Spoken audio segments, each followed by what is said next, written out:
please do participate by putting comments into the chat. Bridget, I also am not sure that I have the record button.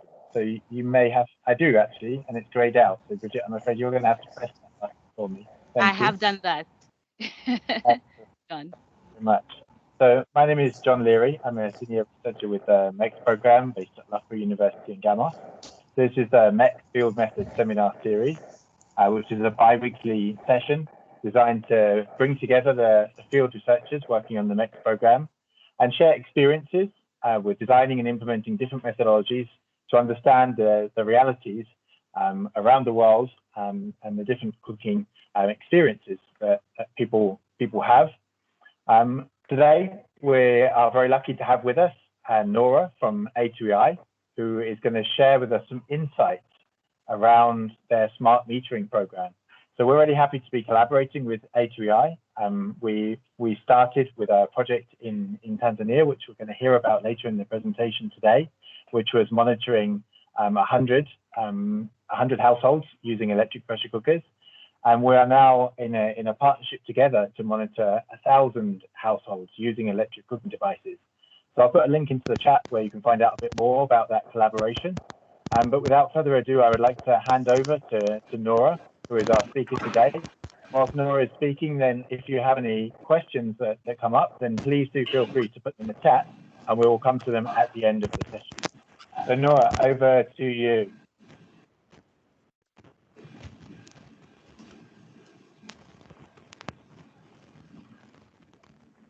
Hi everyone, this is Nora. Do you hear me loud and clear? I can hear you, yeah. Okay, I have some background noise in there, but I guess that will be okay. It will be better soon. Yeah, if we could just ask people as you're joining, if you could mute your microphone. John Minor, I think yours is has a bit of background noise on it.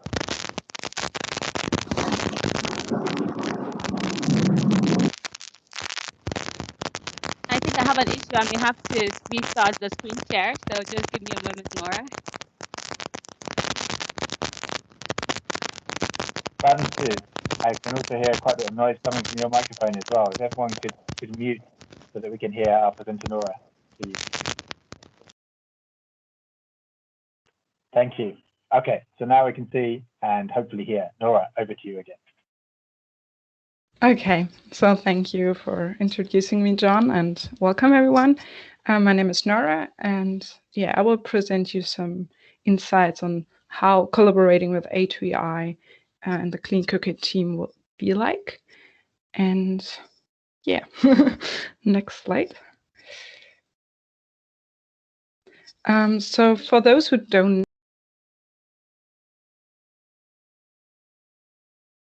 active in the areas of access to energy, clean cooking, and productive use. And obviously today we're going to talk about the clean cooking part more. Next slide. And yeah, so we have a team based in Berlin and Arusha, Tanzania, and as well in Nigeria. And in the Clean Cooking project, our motivation is to accelerate clean cooking. And as John mentioned, we already in a joint project set 100 EPCs combined with smart meters to the field to monitor how people actually cook with electric cooking devices. And so those, what you're seeing here are the main areas that A2EI is focusing in the Clean Cooking project. So we have the smart meter technology that we can provide to partners. As well, we have the WhatsApp bot. We're doing joint pilot projects and data analysis. And I will touch on all of those 4 topics later on. So next slide.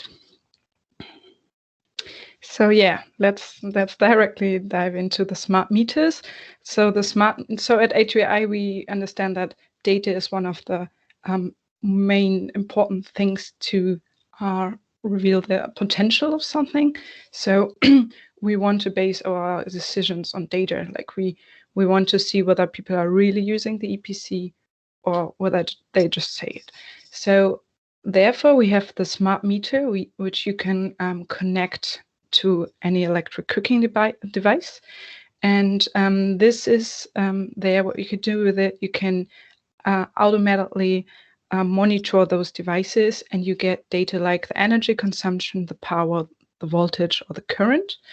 And in our first pilot, we had that on a 5-minute time interval, and we are now down to 1 minute, which is a really high resolution and which allows us to see really precisely what's going on. And there are SIM cards included in the smart meters, so this means that we are taking care of all the data transfer, and as well there's internal storage for times of bad network. And to see this a little bit more practically, so I mentioned the 100 EPC project we had together with MECS. So at this point right now, we're having 382 smart meters in the field together with partners, mainly in Tanzania and Nepal at the moment. And there are 780 new smart meters, which are going to be installed soon. So for all of those, we already have collaborating partners, and they will be installed in quite a couple of different countries. And in regards to timelines, so if you're interested in collaborating with us, what I can say here is that it takes a minimum of 2 months to get started. So after we agreed on working together. And moreover, as the plan is to get 1,000 smart meters to the field, and at the moment you're seeing that numbers, we're already at 1,000.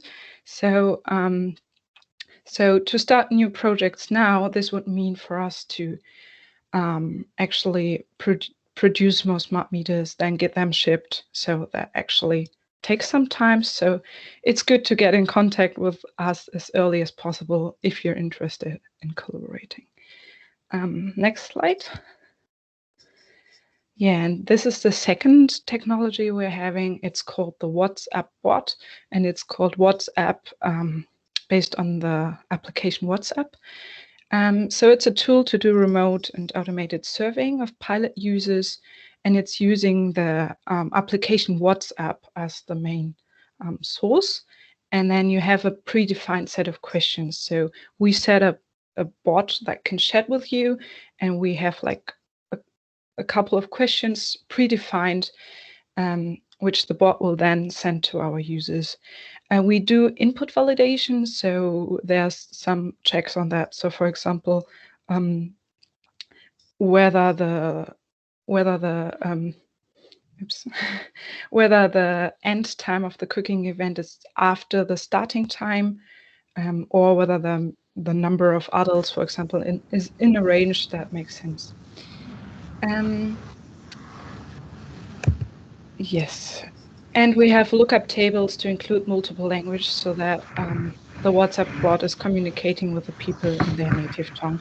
So far, we have it in English and Swahili, but yeah, other languages are possible.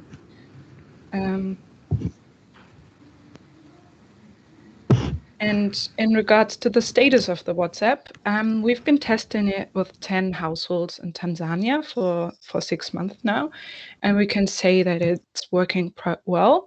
It basically gives you the same insights as the cooking diaries done with the Kobo toolbox do. And now we're kind of ready and set up to do standardized cooking diaries for individual testing. And as well, we want to roll it out a little bit. And so if we already have a beta tester from MECS who wants to try this. So, and here I can say what we want to offer is like a standardized cooking diary, which has, I will talk about more later in more detail.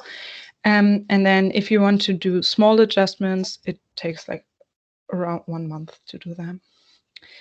Yes, next slide.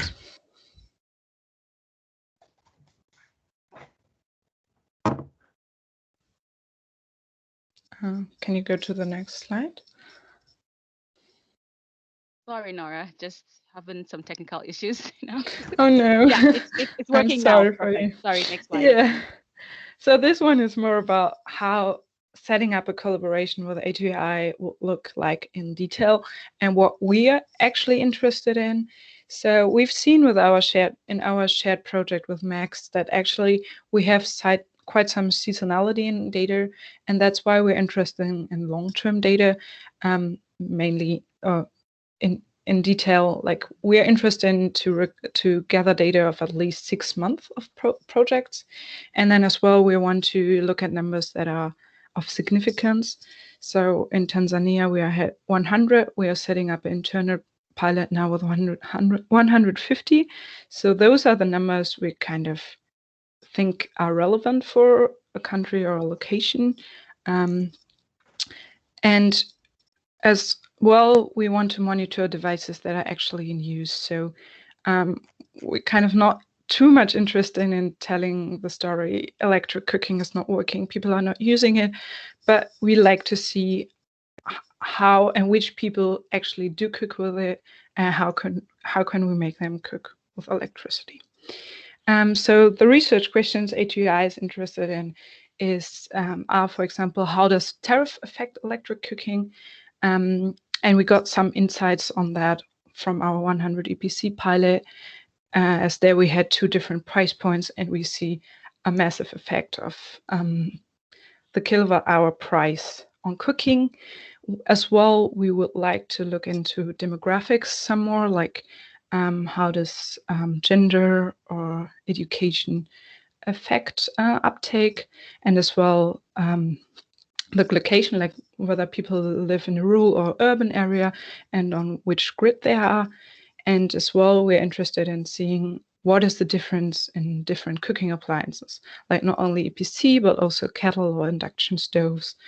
And yeah, we're in contact here with Anna to kind of, from MECS, to kind of see how do we best get the data to do those research, and what are the research questions, how we can answer them.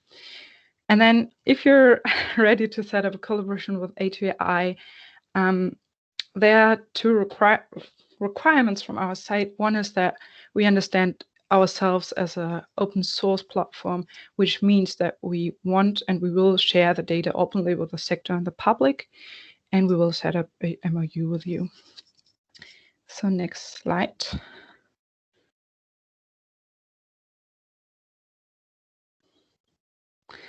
Okay, so now I will talk a little bit more about the practical things. So next slide, please. So let's start with the smart meters.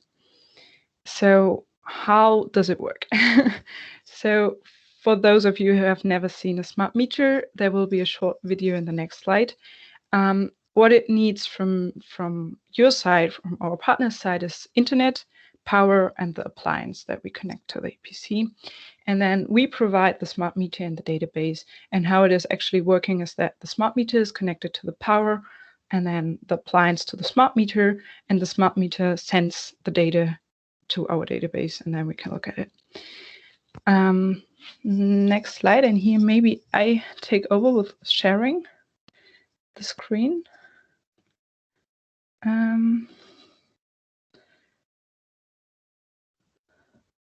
Yeah, Nora, you can share your screen now. Yes.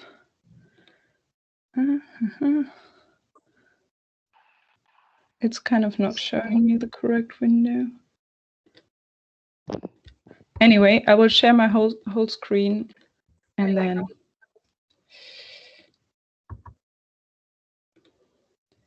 do you see that now? Yeah, we can see it. It's actually gone portrait this time. You see like a video, like a picture? There's a lot of echo. Sorry, Maureen, I think you've just joined. Do you mind muting? Okay, but you're seeing my screen, right? Yeah, we can see the screen. Okay, perfect. So this is a short video. So what you're seeing here is the smart meter, and I will zoom a little bit in. So what you're seeing here is actually the brain of the meter. This is how it's storing and sending the device. And then here you see how it is cabled. So there's an input and an output. And now we follow the input. It's connected to the power plug, like the power that's coming from your wall. Then we see the antenna, which guarantees that all the data gets transferred to our database. And this is the output cable. And here we see the connection of the electric device, cooking device, for example, this EPC. And here, what we're interested in as well is as well the power. You see here 1000 watts, so it's a 1 kilowatt EPC. So I hope that that gave a little bit of insight for those who've never seen smart meter and how it is cabled. And yeah, let's go on with the presentation. Nora, I think we can stay on your screen actually because it's come out landscape now. So do you want to put the presentation on top of that video? Do you see it? Yeah, although it's half the screen. Now it's full screen. Okay. Yes. So I continue. So this is the smart meter. This is how you connect it. And then the next thing of interest could be, okay, but how is the data looking like? And please don't get confused by this complicated table. This is how the data looks like and what we're getting out of it. I won't concentrate too much on it, but those, what you see here as column names, those will be in the columns. And then here is an example how it looks like. So you will get, so as I mentioned, we're having 1 minute resolution. So what it means is that per user, per device, you're getting 1 line of data per minute. So if you're doing the math, this is going to be a huge file in quite a short amount of time. And to actually handle it, you can't do this with Excel, as Excel just won't allow you to open files that large. So what we use is Python. You can use R, you can use other software as well. So what we see here is an example on the raw data. So you have 1 line per data point. And then you see here how we can actually, how we define a cooking session. So we see here the energy kind of is stable before, and then it starts increasing. And you see the same for the power and the current value. So here there's something happening. And then this is a cooking event for us. And then let's jump over to the next data file that we're going to provide you with. This is the data processed, and there we combine all the information of 1 cooking session into 1 line. So this will be an Excel file that actually you could handle with Excel and that you could use. And as I mentioned here, so you've seen that event and you're seeing it uses between 5.15 and 5.38, so 0.23 kilowatt hours. And then if we're looking at the processed file, we're finding exactly the same event here with the energy indicated as above. And as well, we will provide you with some statistical files which tell you basically how oftenly a person is cooking per day, like how long and how often. And I will show you all this shortly. And this is okay. So now you know how to set up the smart meter, how the data looks like, and now probably you will ask yourself, okay, how do I retrieve the data? And there are 2 ways at the moment. One is our data room. So if you're a new partner, we will give you access to a data room, and in there you have. I could actually show. I think I didn't open it up. So in there you have the folder data, the folder analysis, and the folder installation. And it actually, like, installation helps you setting up the meter if we didn't wire it for you before. And then data is kind of the data files that I just mentioned. And then in the analysis one, we will provide you with the plots. And plots will be like, for example, number of cooking events over time. It could be as well events and energy over the day. So you're seeing when people are actually cooking, or it could be a distribution of the cooking minutes, for example. And at the moment, we're kind of setting up a basic set of analysis that we're doing. and that we'll provide to you. Yes, and I will now show you how this looks like.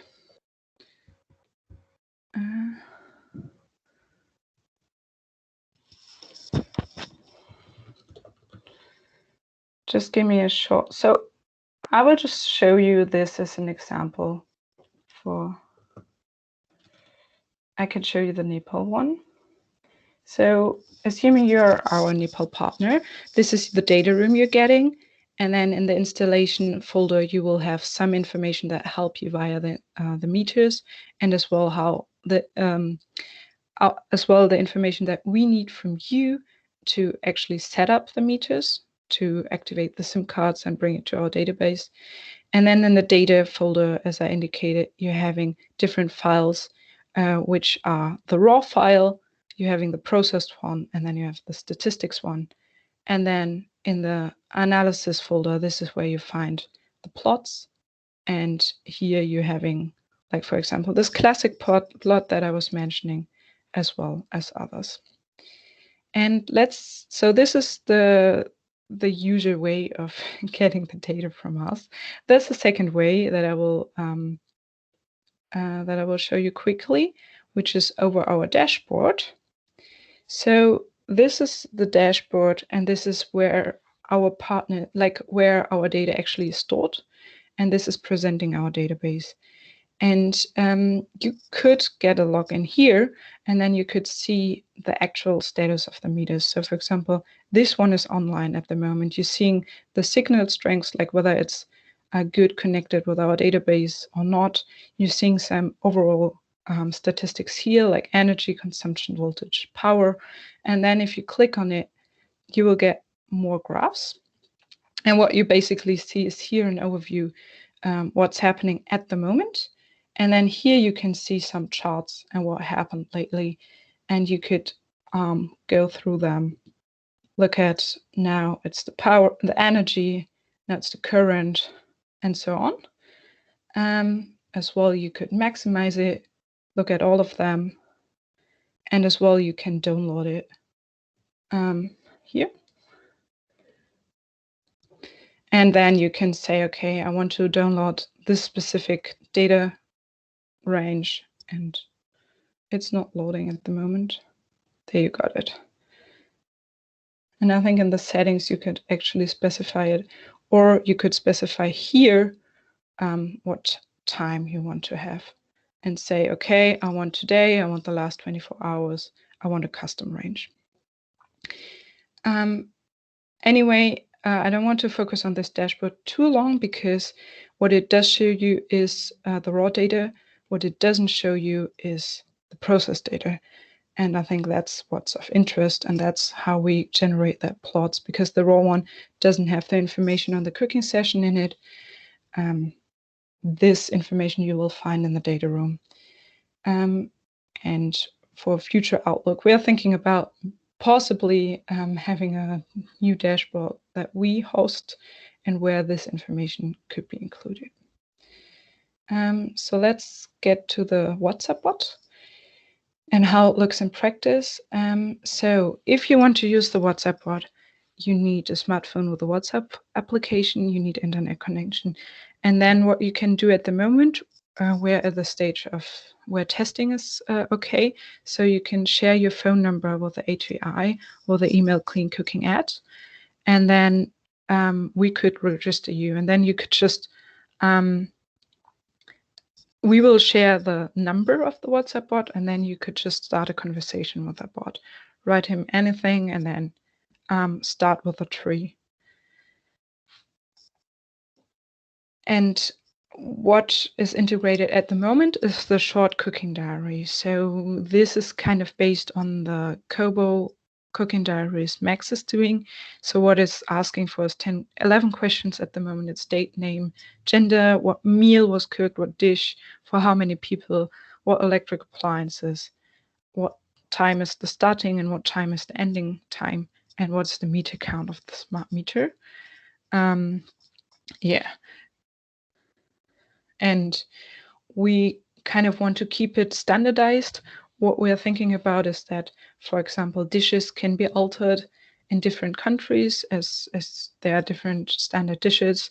We are thinking about small improvements, but at the moment, yeah, it will basically be a standardized cooking diary.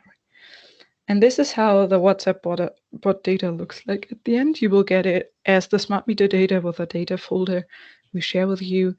And you can actually do exactly the same analysis than you're doing with the MECS cooking diaries. And here is an example which shows you which appliance it has, the meter number, the meter count, and then you could calculate the energy of an event. Yeah, so much to how the collaboration with A2EI could look like. I don't know whether I should talk or how long I should talk about our insights from the EPC pilot now. Yeah, I think we were good for time. So yeah, please do go ahead. Okay. So, as John mentioned, we had that joint project. We had, so our motivation is, are electric cooking appliances the future of clean cooking? And we wanted to figure out with data. And we had 100 participants at 6 different mini-grid villages. So the grid was provided by PowerGen, our partners. So MECS did a lot of cooking diary and research based topics. And then as well, we were working together with Nextleaf. They're doing biomass cook stove monitors. So we had heat sensors in the traditional cook stoves to not only gather the data from the electric devices, but as well from the biomass stoves. It started in March last year, and it's ending now. It ended like last week. So we're having 1 day of data. And what is special about that pilot is that due to changes within the country, we had 2 price points for the electricity per the kilowatt hour we could look at. So for the first 7 months, electricity costed about $1 per kilowatt hours, and then it got reduced to 4 cents per kilowatt hours. So $1 is a really, really high price, and then the 4 cents, that is kind of okay for the people to pay. And so we had electric pressure cookers connected to the smart meters, and I will touch on the insights we gathered quickly. So what we see here is the number of cooking events over time and the number of active households. And what we're seeing actually is that we're having 3 phases. We're having first what we call honeymoon period, where people are still excited. They want to try out the EPC, and they don't know how much it will cost at the end. So they cook quite a lot. It's relatively a lot. And then there's the steady state period where we see not a lot of usage at all. And then after the time where the tariff drops in, we would see an increase of cooking events. And when we look at the individual level, we see that actually we have some households which use the EPC a lot, and the majority which are not using it, basically. So yeah, so here it is interesting to know why are those using it and why are the rest not using it. And when we're looking now at the effect on the grid, this is a medium utilization day. So this means that we just picked that we ordered the days and picked one with medium utilization. And here you see the distribution over the day. So we're seeing the number of cooking events and the energy. And you're seeing even in low tariff, in total for all our users, we had a peak of 7 cooking events at one time. So we assume the effect on the grid is not too much. Anyhow, we need further data to prove this, because actually in this pilot, after they reduced the tariff in December, the grid kind of, the power gen, the grid utilization, they couldn't afford the electricity anymore. So they started cutting down the capacities. And then we actually saw an effect on the grid, as the grid capacity was too low. But in this time period, we don't see too much of an effect, and it will be one of the future research questions to investigate on. And let's get to the conclusion. So we see that people, when tariffs are high, are basically not using the EPC too much. We're seeing only a small number of households benefiting at high tariffs. And we're seeing that the cooking is distributed over the day, so we don't have everyone cooking at the same time. So we assume if the grid capacity is big enough, there won't be too much an effect. And when the electricity price drops, people start cooking up to 8 times a day. And what was especially interesting here is that users who previously didn't use the EPC too much now were leading in usage. So it seems that it's actually benefiting people that before were left behind. Yeah, so summary, people love cooking with electricity, but not paying for it. So thank you so much, and ready to take questions. Thanks so much, Nora. That was a fantastic presentation, and I think it's now much clearer for many people who may have heard directly or on the grapevine about what we're doing together with A2EI, how we are collaborating, and how the innovations that you've developed can streamline the process of collecting data from the field. I think several of the people I can see on the line here today have gone through the old school way of doing cooking diary studies with collecting data on paper forms and then manually entering them into Excel and then waiting several months before you can see what someone cooked for dinner many months ago.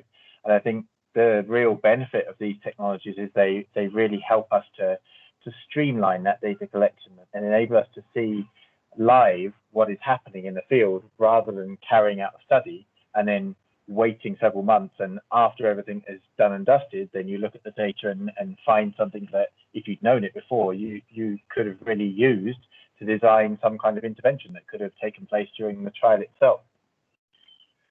So I see there's quite a few questions that have come in during the chat. I would like to invite anyone else who has a question and then to please either put it into the chat now as well, and we'll come to it, or put up your hand and we can invite you to unmute your mic and ask the question directly. So I've got a couple of questions first about the WhatsApp bot from Tash and Mariana. So Tash is saying, are there technological limitations to WhatsApp cooking diaries? She considered doing something similar in a study she is conducting, but not all of the participants have smartphones. So Mariana also asked, what are the advantages and drawbacks of using the WhatsApp bot versus the Kobo software or the paper diaries? So I think we've touched on that question a little bit, and I just wanted to add that one of the beta testing examples that you gave earlier, Nora, is the living lab that we are setting up around the trial of the battery-supported cooking devices that have been developed by Crest out in East Africa. So in that trial, we have built into the study the purchase of smartphones for all participants to ensure that they can directly communicate with us via WhatsApp. It was originally going to be managed solely by a moderator, but now I think this is a great opportunity for us to collaborate and to test out this WhatsApp bot as a way of streamlining the data collection for the cooking diaries, which is another part of that same study. At the moment, we're planning to do it with the Kobo software, and we know that's a tried and tested method, but we would really like to explore whether this WhatsApp bot can streamline that kind of more qualitative data collection. So over to you, Nora, for the questions from Tash and Mariana. Yeah, thank you so much for that introduction and already for that great insights. So I totally agree with you. So I think one of the benefits of WhatsApp bot is actually that you don't need to go to the field, but you only need to set it up for the enumerator, and then it's working on its own. And people kind of like WhatsApp. It's a new technology, so I think they kind of would like to do it. And then as well, what kind of is an advantage is that there's quite some data validation happening. So So you already get a little bit of a proof of what is put in. And of course, one of the requirements is that people have WhatsApp, that they have a smartphone, and they have internet. Otherwise, it's just not working. So thank you. I wonder in the future whether it may be possible to also extend the WhatsApp bot to also include SMS. I know some other organizations have considered setting up something like that with a trigger that is sent from the smart meters, so that when the smart meter detects a cooking event, then it sends an SMS to the participants and says, "What were you cooking?" and then gives them a choice of foods where they can send a number back. So it's a bit more limited than WhatsApp, but it's kind of stretching the same idea a little bit further and reaching out to a broader section of society. Mm-hmm. Yeah, and I think, I mean, we could do this as well, like trigger a message via WhatsApp to our clients when we see an event on the smart meter. But we haven't done this so far because oftenly the smart meters are in areas with no good network. So it happens quite a lot that the smart meter is not online at the time the people are actually cooking. And in regards to the questions, you kind of touched. So principally, it's like the WhatsApp bot that we designed, you can't use it via SMS because it's made to be used with WhatsApp, so it's integrated in WhatsApp. But you could put in the question that you would like, but this is kind of some effort. So you need to know JSON, you need to know PostSQL. So so that's why we kind of want to keep it more standardized. Yeah. Great, thank you. I see a comment coming back from Nigel, claiming that I was rude about how long it took to get that kind of cooking diary data previously. He's clarifying that it's the WhatsApp bot data collection only gathers data on what is cooked on the electric device. I also noticed that in that the question was electric appliance used, but I'm sure it's very easy to modify to be any kind of cooking device used. Is that correct? Yeah, so actually, I mean, I mentioned the 10 households we were testing their WhatsApp bot with for 6 months. So 5 of them had the short cooking diary, which only covers electric appliances, and 5 of them had the extended one, where they were asked as well on LPG, charcoal usage. And at the moment, we tend to see that people we have more entries for the shorter WhatsApp bot, which kind of makes us think, okay, the long one, I mean, it's revealing so much insights, but maybe people get bored and they don't want to enter it for all the dishes they cooked.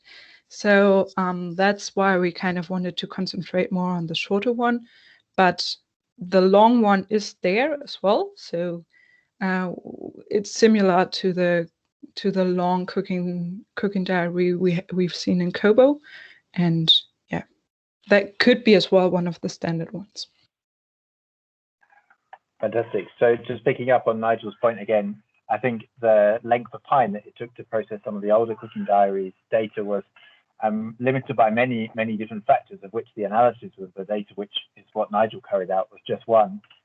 Collecting the data takes longer with paper. You have to print out the forms, you have to collect the forms. The digitization of the data, entering those numbers from paper into Excel takes longer as well.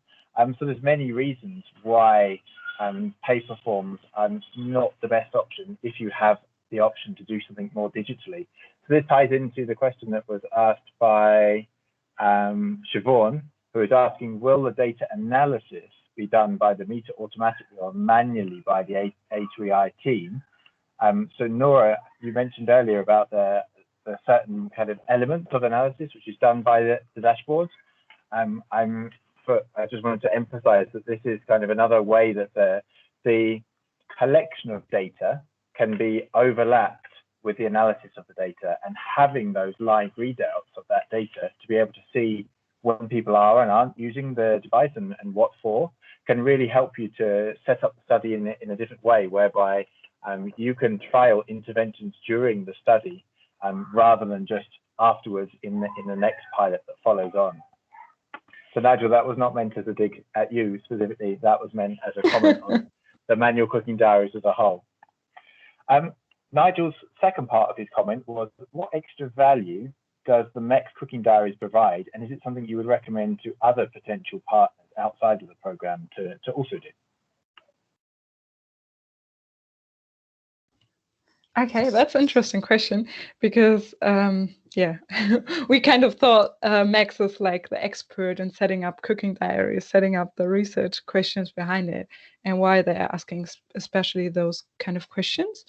So far, I must say that we haven't done too much analysis on the cooking diary data yet, but I mean, you're getting information on what dish is cooked, for what meal it is cooked, and for how many adults, at least in the short one, and which appliance is used. So I guess this information allows you to do quite some analysis on it and reveal some insight on whether there are typical foods which people tend not to cook with electric appliances, and as well look at stacking and see like what are the dishes people like to cook with electricity.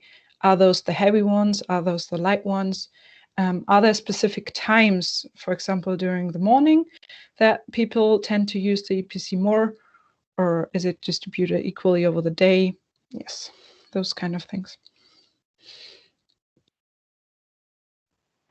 Thanks, yeah. We have a comment from Melinda saying that by putting the requirements on the participants to have smartphones and connectivity, is this constraining us in terms of our objective representation, or is it ignoring the complexities that exist in spaces by only focusing on pockets that have access to mobiles and connections? I really like that question, and I think you're totally right. If that's a requirement, obviously only some people get picked for the analysis. Anyhow, in our on-grid pilot, we've done it with 10 people, and of those 9 had a smartphone.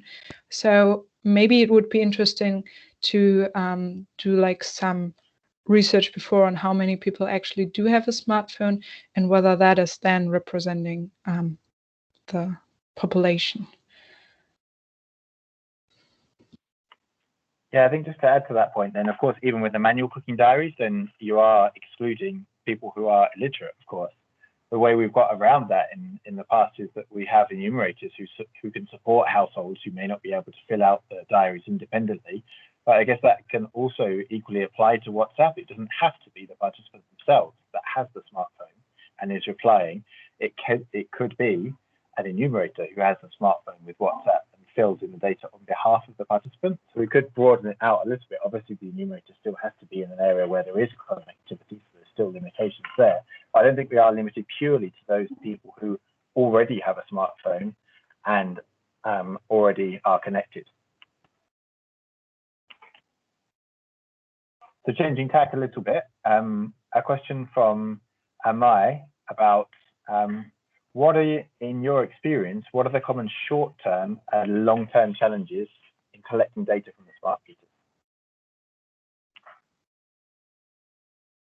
So short-term versus long-term. Yeah, short-term, I think it's clearly setting up everything. So you need to get the wire there, you need to get the plugs there. At least on the African continent, our team can help with that. But if you're located or want to do a project in Asia, you need to find someone who knows how to do this and how to do it correctly. But that's more the setting up. I think the smart meter itself isn't limited to how long you will have the study run for. So it has an internal storage for 1 month of data collection, which means that if you don't have a signal for 1 month, you won't lose any data, but then you would need to get it to an area with good network. So maybe this could be a long-term restriction, but I guess it's only like kind of maintenance. What we see as well that it is quite some effort to ship the meters to the locations acquire them, set them up. And that is as well why we're interested more in long-term usage. And so basically with the smart meters, it's you set them up once and then they're running and they will collect the data.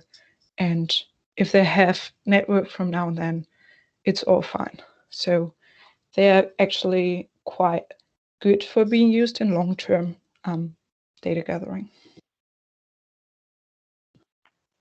Just to build upon your point about setting it up, I was sent a couple of meters to trial by the Arusha office, and they arrived, and I was worried that I was missing something because there were no instructions with them. And so I asked Anna, what do I do? How do I set them up? And she said, I think you just plug them in. So I just plugged it into the wall, and I plugged the appliance into it, and it just worked straight away. So they aren't that complicated to set up. They are fairly plug and play. So I think the information that we've got in this session now kind of is more focused around how do we access the data afterwards, and how do we see that they are transmitting that data successfully, and how do we go through and analyze the data that we're receiving. I think in terms of, from a technical point of view, setting them up, Nora, correct me if I'm wrong, but I think the main thing is in areas of poor connectivity, making sure that the antenna is able to send to the mobile network. But I think that's also indicated by the LEDs on the device as well. So you can see whether it is sending whilst you're in the field, as well as checking on the dashboard when you get back to somewhere with good connectivity, or doing it on your phone whilst you're in the field, to check that it's being received at the other end.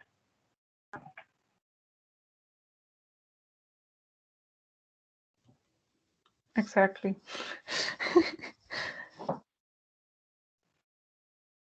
So we got a question from Matt Little. Matt is asking, how much data is sent each day from the smart meter, and how much does that data cost to send it over the mobile network? And he adds, it was mentioned that the internet connection is required, and he is assuming this is via the 2G, 3G, or 4G mobile networks. Yeah, that's a good question, and that's a question we internally discuss a lot.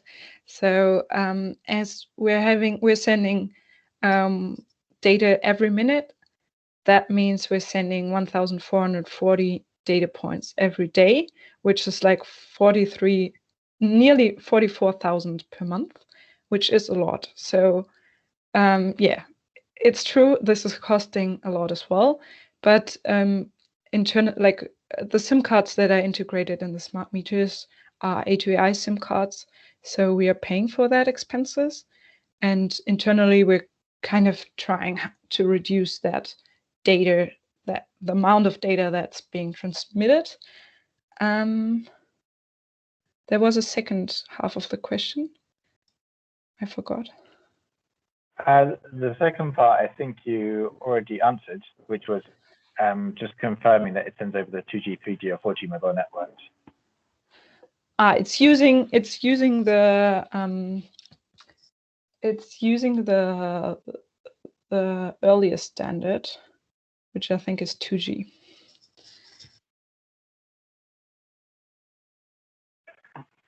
Okay, so I guess that means it probably has a wider reach in terms of the number of networks that it's able to connect to.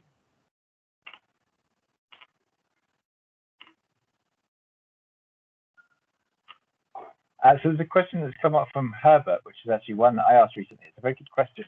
As in, if you have two appliances being tested in the same household, then does that require having 2 meters, or can both those appliances be plugged into the same meter? And if you do that, can the data then be disaggregated by appliance on the data analysis platform? As in, can you pull apart the EPC data and the induction stove data if they're plugged in via 1 meter? That's a pretty good question, and we exactly asked ourselves the same question when we set up the on-grid pilot with the 10 households, because there we tested different appliances. We tested EPC, kettle, microwave, and normal electric stove. And we were discussing about this. We were looking at the curves, how they look like, what is the difference. And we came to the conclusion that we prefer having 2 smart meters. So 1 smart meter per device. And there are 2 reasons for it. One is that if you use the same meter for multiple devices, the household itself needs to unplug the appliance back to the meter. And this is kind of an error source. So there could be cooking happening without the smart meter being connected and therefore gathering the data. That is the first reason.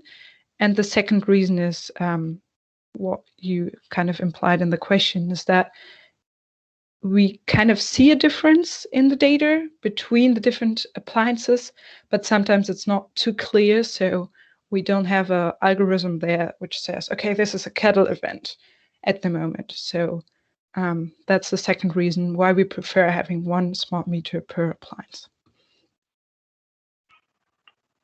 In the scenario where you have 2 appliances in a household, say for example you have set up the study and you didn't realize that the household had 2 appliances at the time, and say that there are 2 appliances with relatively low power rating, say a rice cooker and an EPC, then if you plugged in both of those appliances into an extension cable that was rated 2-3 kilowatts, then would you be able to record the data from those 2 appliances on a single meter, or are there other issues? Sure, like theoretically you could do it. Like the meter can support up to 60 amperes. So technically that's not a problem. It will be more a problem when you're cooking with both of them at the same time, and then you're getting kind of overlaid cooking events, which later on are difficult to separate. So Yeah, okay. Can I just clarify, did you say the meter can support up to 60 amperes?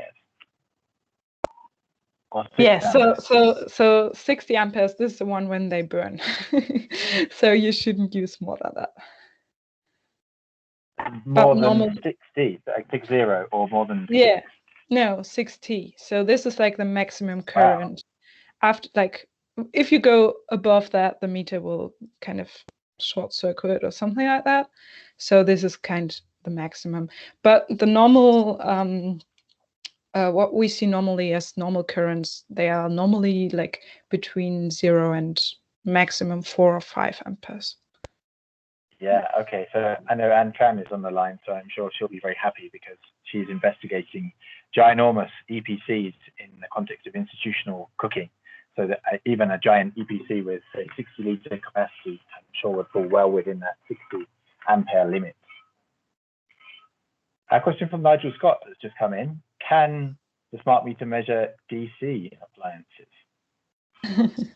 No, it can't. So it's an AC smart meter. Yeah, and it's one phase, so you can only connect, like you couldn't connect a normal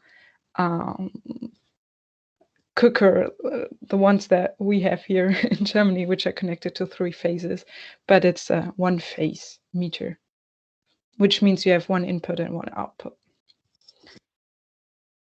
Okay, so that may be a limitation for the larger cooking devices then. Or for the larger cooking devices, if it's 3 phases, you would need 3 meters, or you would need a meter which supports 3 phases, but this is not the standard meter we're using. Okay, so I've got a prompt from Melinda that she would like to hear Kirsten's question. So I'm going to ask Kirsten's question, and then if there are any other questions which have been unanswered that you would like to see an answer to, please paste them into the chat. I think we've probably got time for 2 more questions. So the first one is from Kirsten. Kirsten was asking, what are the processes of getting informed consent from participants, and are they able to withdraw this? I'm not sure whether that referred to the WhatsApp bot or whether it was the smart meters, but if you could kind of tackle them for both. Okay, sorry, I didn't hear the question quite well. If you have what? What is the process of getting informed consent from the participants, and are they able to withdraw informed consent? So for the smart meter, yeah, we're kind of working on this topic. So normally people give their name, and then they get an ID, and then internally we use an ID, and it's the same for the what's WhatsApp bot. And I mean, if you decide to not use the WhatsApp bot anymore, you kind of couldn't let us know. But I guess we don't have a standardized way of dealing with it so far. Yeah, I guess in many of the studies where you're collaborating with other partners, and the other partners are kind of the ones who are responsible for signing up the participants and getting their consent for participating in the study as a whole, right? Totally. Okay, so we just have another comment from Simon that I'm going to add. He's noting that the large EPC isn't actually 3-phase. It's just at high amps of single phase. So good news for Anne and the institutional stream. So on that note, I'd like to say a big thank you to Nora for taking the time to share the insights from the Tanzania study and how to get set up with smart meters and the WhatsApp bot. So I would like to invite anybody who has further questions for A2EI to please reach out to Nora via email.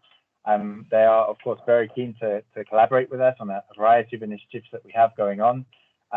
So we're really grateful to be working with you and for your support in streamlining the process of collecting data from the field and understanding what is really going on. Bridget, can I ask, we have another session in 2 weeks, but the topic for the session has slipped my mind. Do you have it to hand?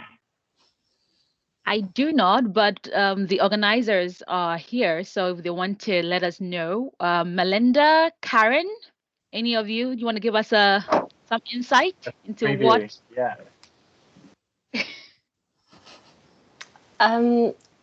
Hi. Yes, it is a gender, if I'm not mistaken, it's an invited speaker on gender, and she, sorry, I'm just pulling up her name. I didn't actually organize this one, my mistake. It is Caroline. It's Caroline. Yes, Caroline, who'll be speaking to us around the complexities of gender in gender studies and doing the implications on fieldwork.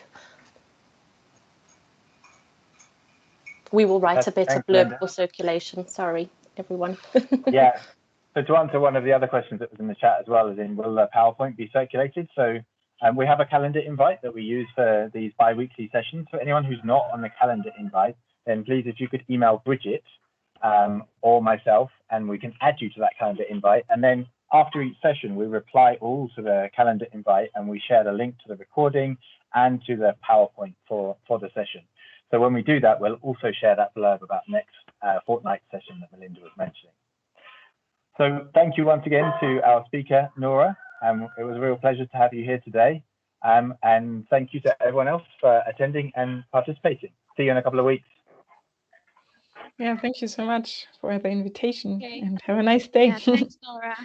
Thank you. Cheers, you too. Yeah, thank you. Thank you, Nora. I'm probably seeing you soon. Thank you, Nora. Thanks, John.